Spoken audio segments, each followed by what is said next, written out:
Mangituda Adam, and I'm back with another installment of my reviews. First off, I want to say thank you to all the new subscribers, all the comments.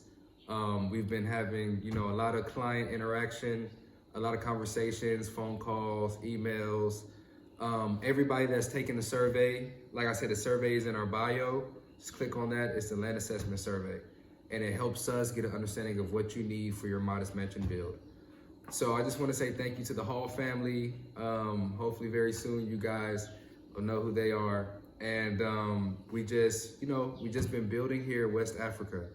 The modest mansion movement is here to stay in West Africa. There's a lot of individuals here that understand what the movement is about.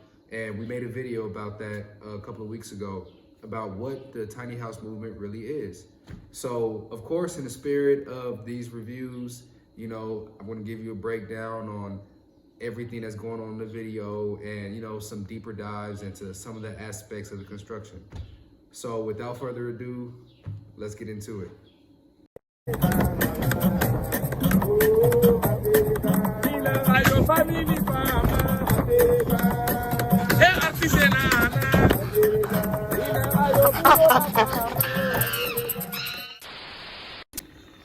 So you see here, this is the bathroom sink. This is the kitchen sink. Okay, yeah, so this day it was raining. I don't know if you can really hear it in the video, but it was raining on this day.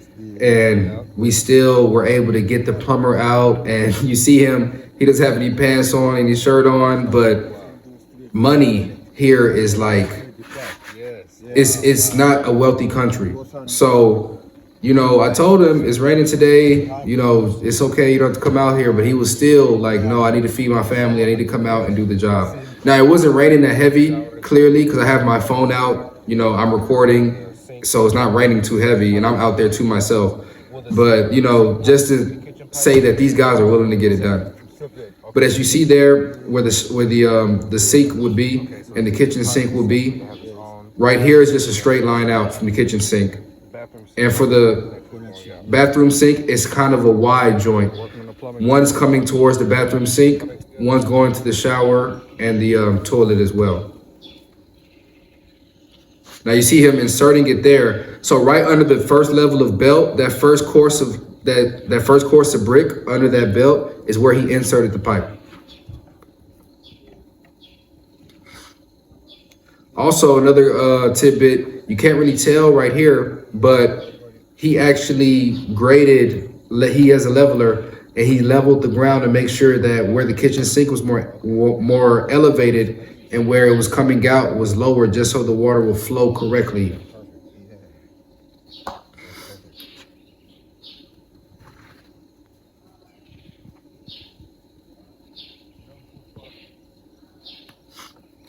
Now here you see he got everything lined up, right? He got all his pipes in there, his L joints in there. So it's time to start connecting. Right there, you see that white container next to that hammer. That's the glue, the piping glue that he uses to rub on the inside of there. And this is just testing, right? This is just testing the system, making sure that it's working. And it is, so.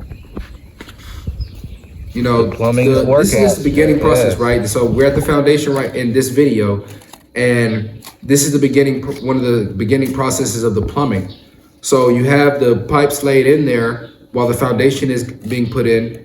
That way it's smooth, everything is fast. And afterwards too, when the roof is in, or before the roof is in, the plumber comes out again and he sets up even more pipes leading down, like the shower spout, and he'll set it up to where it's going out the house, or if you have a borehole tank above the home, if it's a cement roof build, then he'll put those plumbings up to the cement or up through the roof. So when they put the cement, the fittings will already be exposed to the roof.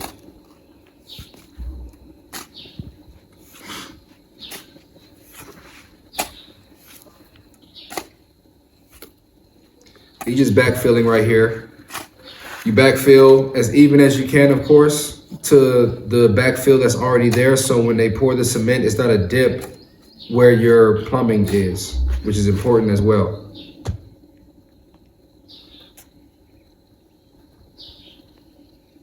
Here you see it's all backfilled. This is the kitchen plumbing right here. So you have the main drainage, and then you have a catch stop as well. Just in case, you know, any other water flows somewhere else, whatever, you have a second catch.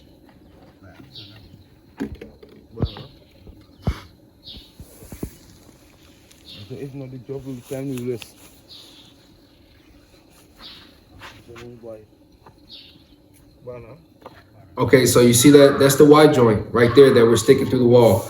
One that's coming towards, the pipe that's coming towards us is the sink, the bathroom sink, and the pipe that's on the far right over there, that is the shower pan and the toilet. Put water and you check. Okay, wow. Yeah. A little bit of acrobatics right there. But we're testing the system, right? Making sure that the water is flowing The toilet down. is working. From the toilet, flowing down. From the shower catch right there, flowing down. And you see we took heat. What we use is fire, and it makes the pipe more malleable. It makes it softer, and we just fold it over on itself. Sink. And as it cools down, it's a natural plug. And of course, that pipe, right, is going to be cut down because the floor level is where you see that brick right there. That's the floor level. So it'll be cut down to that floor level. You can put your water catch, or, you know, if any debris or whatever big things that you don't want to go down in the pipe, and then you put your shower pan, and that's it. Here, usually though, they do cement, and they might put towel around the edges. So when the water falls, it's just falling on the cement, and then it goes down into that drain. You can tile that bottom. You can make any design you want. Now we're moving into the actual pouring of the foundation. Pouring of the cement slab is to be using the correct terminology. We'll be pouring the slab right here. So first, you didn't see in this first part, but we'll show it in a second. We put down insect killer, right, to make sure that there's no bugs coming up through your home, burrowing through and all that stuff like that. And then that plastic that you saw.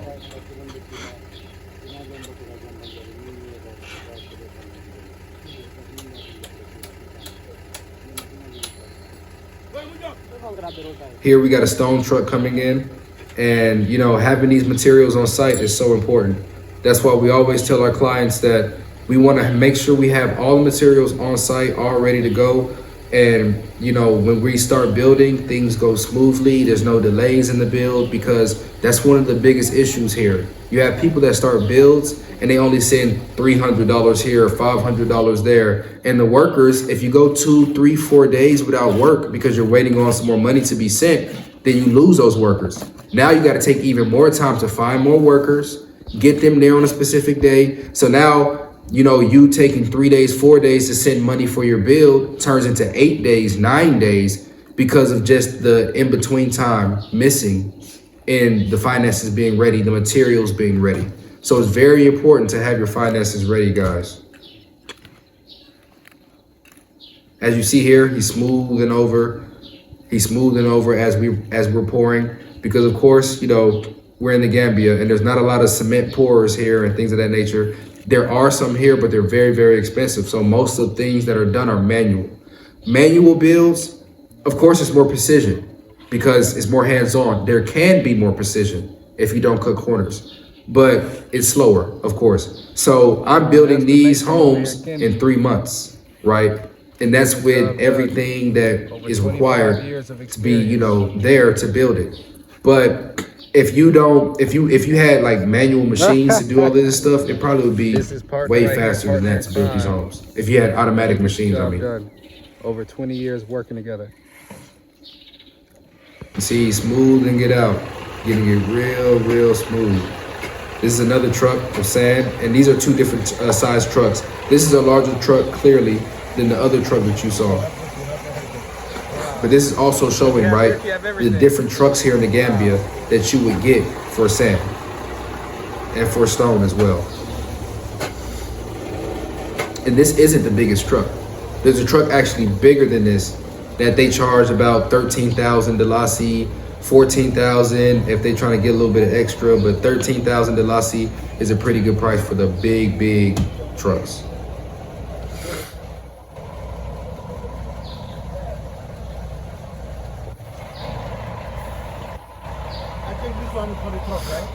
They go slow, slow, slow, slow. And it's for safety too. You know, you don't want something going up real quick, somebody's behind it and they can't move out the way.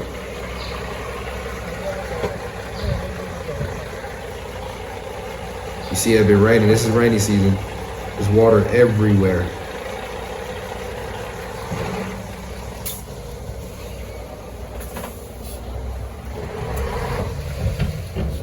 I was scared he was about to run up over it. I was like, oh no. I don't want it to be all, you know, smushed over. But just like that, boom, a load of sand. And guys, right now that sand is almost down to the ground. So that tells you how much sand we use, you know. This is the insect. This is the insect repellent I was telling you about. And it's very, very strong. Like you can smell it. This is a chemical. Keep away from children. It's not safe for children. And you know, you can have a sprayer, like a backpack sprayer, spray it out, but you got to make sure that you put down a good amount. This is our head mason here. He's made his own manual sprayer, his own custom sprayer, and he's spraying the chemical down, good layer of it, good coat of it all the way through. And you stay, everybody else, the people that are just on the side right now, because we have teams for each process, they're staying back because the smell is very, very strong. And then after we put that down, you see that plastic, right? That plastic goes and covers all of that, you know, for a weather protection barrier.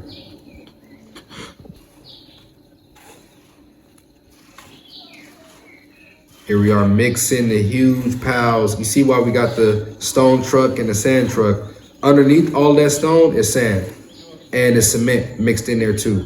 So it takes a lot of sand, a lot of stone, a lot of cement to get that slab right.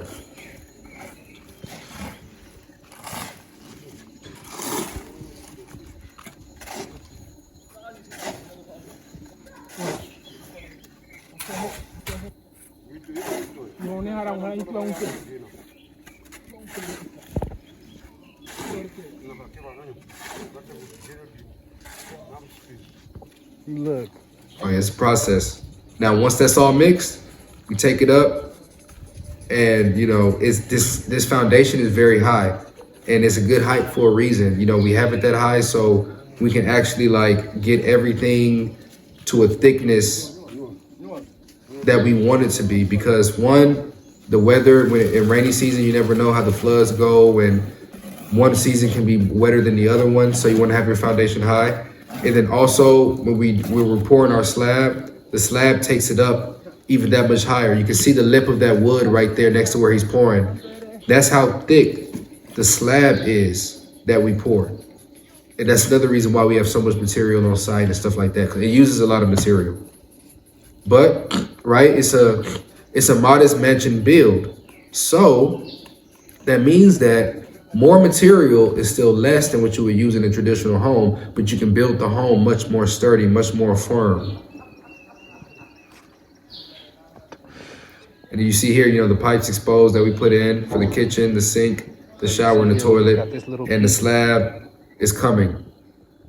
We only have right here maybe about 20% left or 25% left to pour.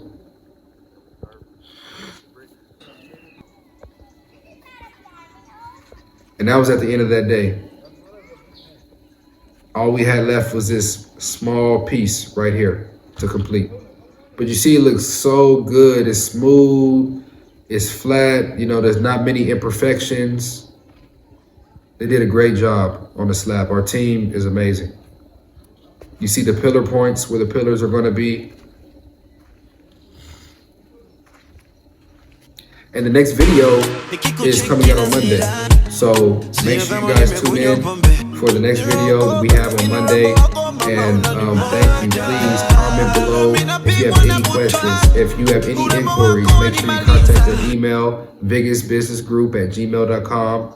My WhatsApp number 416, well, +220 416 7048. And thank you guys for watching today.